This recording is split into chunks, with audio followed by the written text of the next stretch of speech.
तो आपको बता दें, मन की बात कुछ ही देर में करने वाले 82वां संस्करण है ये, और खासतौर से त्योहारों से पहले क्या कुछ वो कहते हैं, इस पर सबकी निगाहें हैं, देश की निगाहें हैं। कुछ ही देर में संबोधन शुरू होगा।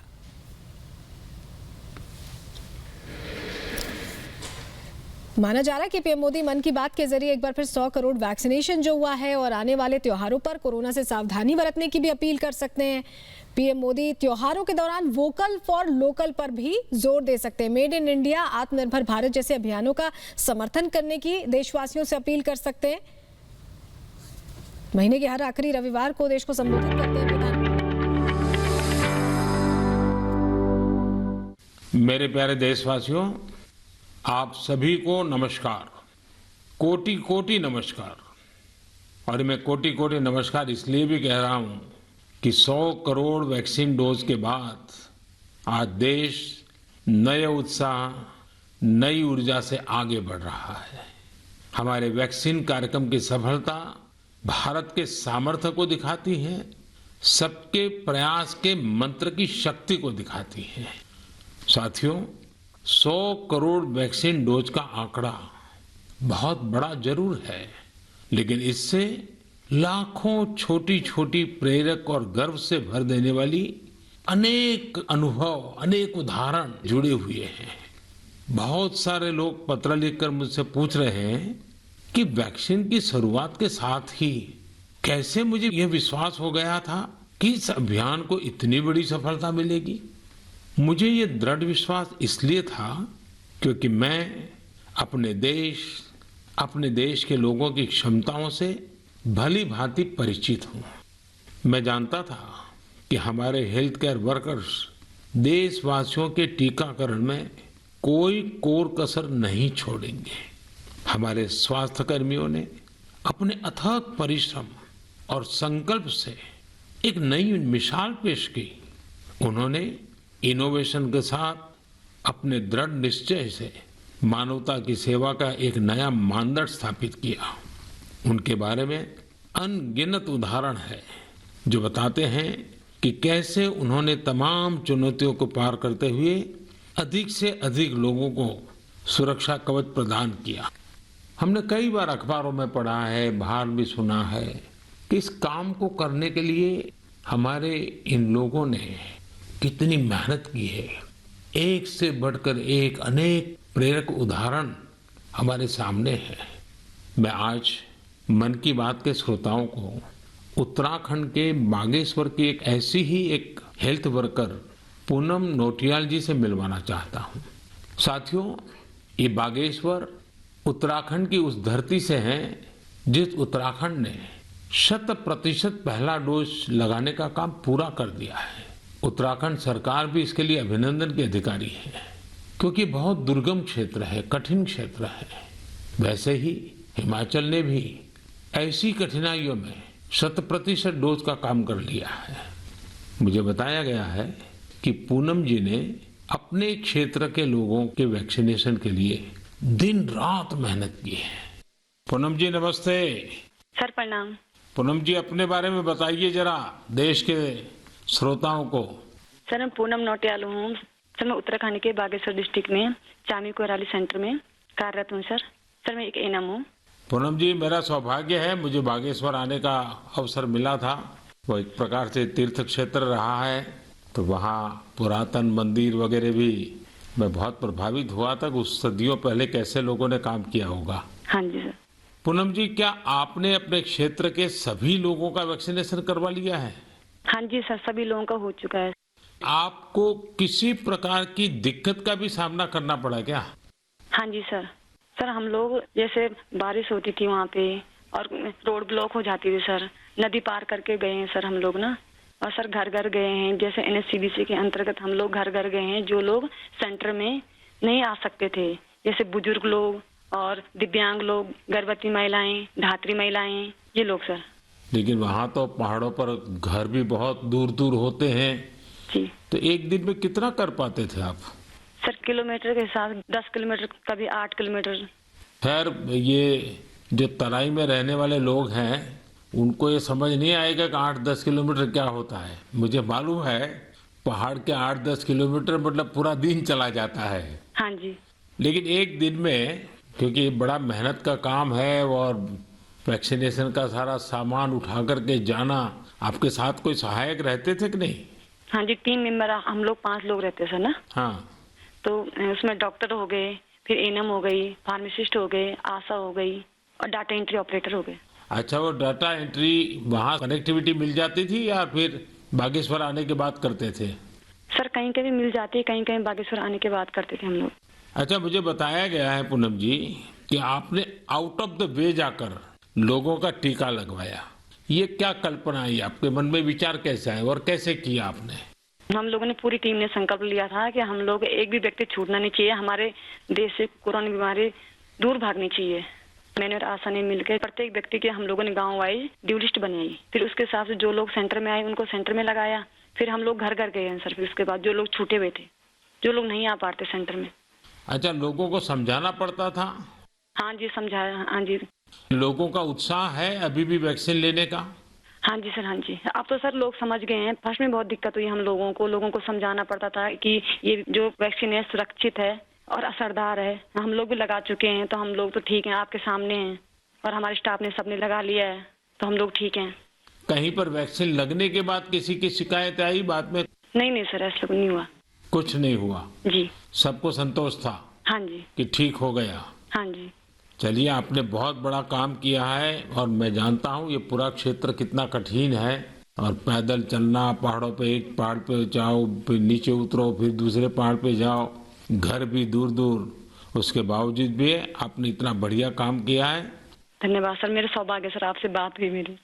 आप जैसे लाखों हेल्थ वर्कर्स ने, उनके परिश्रम की वजह से ही भारत 100 करोड़ वैक्सीन डोज का पड़ाव पार कर सका है।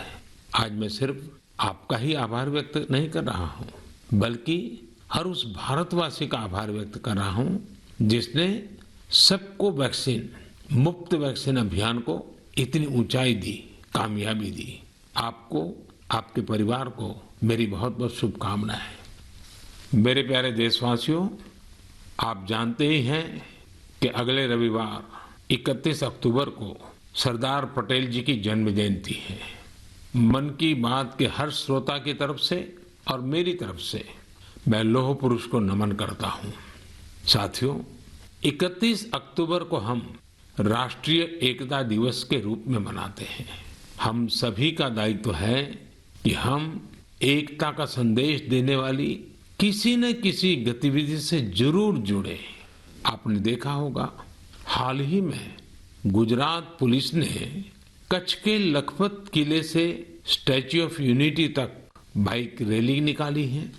त्रिपुरा पुलिस के जवान तो एकता दिवस मनाने के लिए त्रिपुरा से स्टैच्यू ऑफ यूनिटी तक बाइक रैली कर रहे हैं, यानी पूरब से चलकर पश्चिम तक देश को जोड़ रहे हैं। जम्मू कश्मीर पुलिस के जवान भी उरी से पठानकोट तक ऐसी ही बाइक रैली निकालकर देश की एकता का संदेश दे रहे हैं। मैं इन सभी जवानों को सैल्यूट करता हूं। जम्मू कश्मीर के ही कुपवाड़ा जिले की कई बहनों के बारे में भी मुझे पता चला है। ये बहनें कश्मीर में सेना और सरकारी दफ्तरों के लिए तिरंगा सिलने का काम कर रही हैं। ये काम देशभक्ति की भावना से भरा हुआ है। मैं इन बहनों के जज्बे की सराहना करता हूं।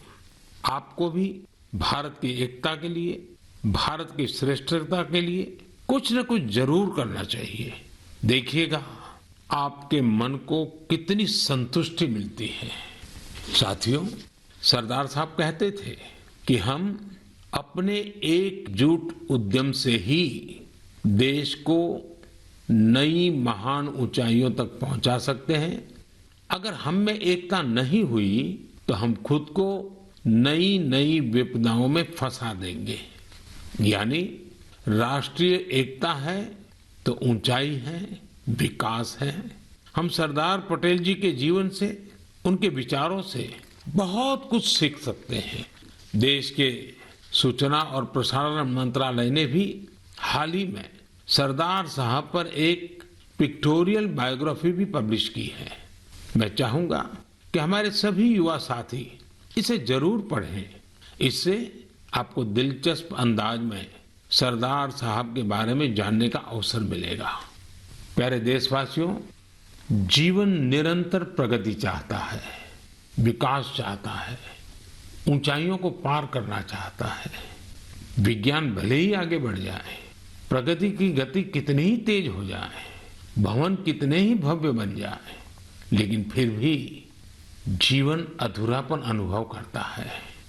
लेकिन जब इनमें गीत, संगीत, कला, नाट्य, नृत्य, साहित्य जुड़ जाता है तो इनकी आभा, इनकी जीवंतता अनेक गुना बढ़ जाती है।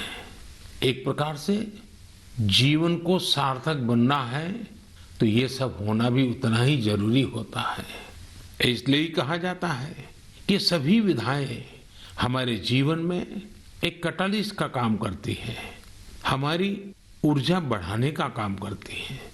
मानव मन के अंतर्मन को विकसित करने में, हमारे अंतर्मन की यात्रा का मार्ग बनाने में भी गीत, संगीत और विभिन्न कलाओं की बड़ी भूमिका होती है। और उनकी एक बड़ी ताकत ये होती है कि इन्हें न समय बांध सकता है, न सीमा बांध सकती है और न ही मत मतांतर बांध सकता है। अमृत महोत्सव में भी अपनी कला, संस्कृति, गीत, संगीत के रंग अवश्य भरने चाहिए। मुझे भी आपकी तरफ से अमृत महोत्सव और गीत संगीत कला की इस ताकत से जुड़े ढेरों सुझाव आ रहे हैं। ये सुझाव मेरे लिए बहुत मूल्यवान है। मैंने इन्हें संस्कृति मंत्रालय को अध्ययन के लिए भेजा था। मुझे खुशी है कि मंत्रालय ने इतने कम समय में इन सुझावों को बड़ा गंभीरता से लिया और उस पर काम भी किया। इन्हीं में से एक सुझाव है देशभक्ति के गीतों से जुड़ी प्रतियोगिता। आजादी की लड़ाई में अलग अलग भाषा, बोली में देशभक्ति के गीतों और भजनों ने पूरे देश को एकजुट किया था। अब अमृतकाल में हमारे युवा देशभक्ति के ऐसे ही गीत लिखकर इस आयोजन में और ऊर्जा भर सकते हैं। देशभक्ति के गीत मातृभाषा में हो सकते हैं, राष्ट्रभाषा में हो सकते हैं और अंग्रेजी में भी लिखे जा सकते हैं। लेकिन ये जरूरी है कि रचनाएं नए भारत की नई सोच वाली हो, देश की वर्तमान सफलता से प्रेरणा लेकर भविष्य के लिए देश को संकल्पित करने वाली हो। संस्कृति मंत्रालय की तैयारी तहसील स्तर से राष्ट्रीय स्तर तक इससे जुड़ी प्रतियोगिता कराने की है। साथियों, ऐसे ही मन की बात के एक श्रोता ने सुझाव दिया है कि अमृत महोत्सव को रंगोली कला से भी जोड़ा जाना चाहिए। हमारे यहाँ रंगोली के जरिए त्योहारों में रंग भरने की परंपरा तो सदियों से है। रंगोली में देश की विविधता के दर्शन होते हैं। अलग अलग राज्यों में अलग अलग नामों से अलग अलग थीम पर रंगोली बनाई जाती है। इसलिए संस्कृति मंत्रालय इससे भी जुड़ा एक नेशनल कंपटीशन करने जा रहा है। आप कल्पना करिए, जब आजादी के आंदोलन से जुड़ी रंगोली बनेगी, लोग अपने द्वार पर, दीवार पर किसी आजादी के मतवाले का चित्र बनाएंगे, आजादी की इस घटना को रंगों से दिखाएंगे, तो अमृत महोत्सव का भी रंग और बढ़ जाएगा। साथियों, एक और विधा हमारे यहाँ लोरी की भी है। हमारे यहाँ लोरी के जरिए छोटे बच्चों को संस्कार दिए जाते हैं, संस्कृति से उनका परिचय करवाया जाता है। लोरी की भी अपनी विविधता है, तो क्यों न हम अमृतकाल में इस कला को भी पुनर्जीवित करें और देशभक्ति से जुड़ी ऐसी लोरियां लिखे, कविताएं, गीत कुछ न कुछ जरूर लिखे जो बड़ी आसानी से हर घर में माताएं अपने छोटे छोटे बच्चों को सुना सके। इन लोरियों में आधुनिक भारत का संदर्भ हो, 21वीं सदी के भारत के सपनों का दर्शन हो, उसका संदर्भ हो। आप सब श्रोताओं के सुझाव के बाद मंत्रालय ने इससे जुड़ी प्रतियोगिता भी कराने का निर्णय लिया है। साथियों, ये तीनों प्रतियोगिताएं 31 अक्टूबर को सरदार साहब की जयंती से शुरू होने जा रही हैं। आने वाले दिनों में संस्कृति मंत्रालय इससे जुड़ी सारी जानकारी देगा। ये जानकारी मंत्रालय की वेबसाइट पर भी रहेगी और सोशल मीडिया पर भी दी जाएगी। मैं चाहूंगा कि आप सभी इससे जुड़े, हमारे युवा साथी जरूर इसमें अपनी कला का, अपनी प्रतिभा का प्रदर्शन करें। इससे आपके इलाके की कला और संस्कृति भी देश के कोने कोने तक पहुंचेगी। आपकी कहानियां पूरा देश सुनेगा। प्यारे देशवासियों, इस समय हम अमृत महोत्सव में देश के वीर बेटे बेटियों को, उन महान पुण्य आत्माओं को याद कर रहे हैं। अगले महीने 15 नवंबर को हमारे देश के ऐसे ही महापुरुष वीर योद्धा भगवान बिरसा मुंडा जी की जन्म जयंती आने वाली है। भगवान बिरसा मुंडा को धरती आबा भी कहा जाता है। क्या आप जानते हैं कि इसका अर्थ क्या होता है? इसका अर्थ है धरती पिता। भगवान बिरसा मुंडा ने जिस तरह अपनी संस्कृति, अपने जंगल, अपनी जमीन की रक्षा के लिए संघर्ष किया, वो धरती आबा ही कर सकते थे। उन्होंने हमें अपनी संस्कृति और जड़ों के प्रति गर्व करना सिखाया। विदेशी हुकूमत ने उन्हें कितनी धमकियां दी, कितना दबाव बनाया, लेकिन उन्होंने आदिवासी संस्कृति को नहीं छोड़ा। प्रकृति और पर्यावरण से अगर हमें प्रेम करना सीखना है तो उसके लिए भी धरती आबा भगवान बिरसा मुंडा हमारी बहुत बड़ी प्रेरणा है। उन्होंने विदेशी शासन के हर उस नीति का पुरजोर विरोध किया जो पर्यावरण को नुकसान पहुंचाने वाली थी। गरीबी और मुसीबत से घिरे लोगों की मदद करने में भगवान बिरसा मुंडा हमेशा आगे रहे। उन्होंने सामाजिक बुराइयों को खत्म करने के लिए समाज को जागरूक भी किया। उल गुलान आंदोलन में उनके नेतृत्व को भला कौन भूल सकता है। इस आंदोलन ने अंग्रेजों को झकझोर कर रख दिया था, जिसके बाद अंग्रेजों ने भगवान बिरसा मुंडा पर बहुत बड़ा इनाम रखा था। ब्रिटिश हुकूमत ने उन्हें जेल में डाला। उन्हें इस कदर प्रताड़ित किया गया कि 25 साल से भी कम उम्र में वो हमें छोड़ गए। वो हमें छोड़कर गए, लेकिन केवल शरीर से। जनमानस में तो भगवान बिरसा मुंडा हमेशा हमेशा के लिए रचे बसे हुए हैं। लोगों के लिए उनका जीवन एक प्रेरणा शक्ति बना हुआ है। आज भी उनके साहस और वीरता से भरे लोकगीत और कहानियां भारत के मध्य इलाके में बेहद लोकप्रिय हैं। मैं धरती आबा बिरसा मुंडा को नमन करता हूं और युवाओं से आग्रह करता हूं कि उनके बारे में और पढ़ें। भारत के स्वतंत्रता संग्राम में हमारे आदिवासी समूह के विशिष्ट योगदान के बारे में आप जितना जानेंगे उतनी ही गौरव की अनुभूति होगी। मेरे प्यारे देशवासियों,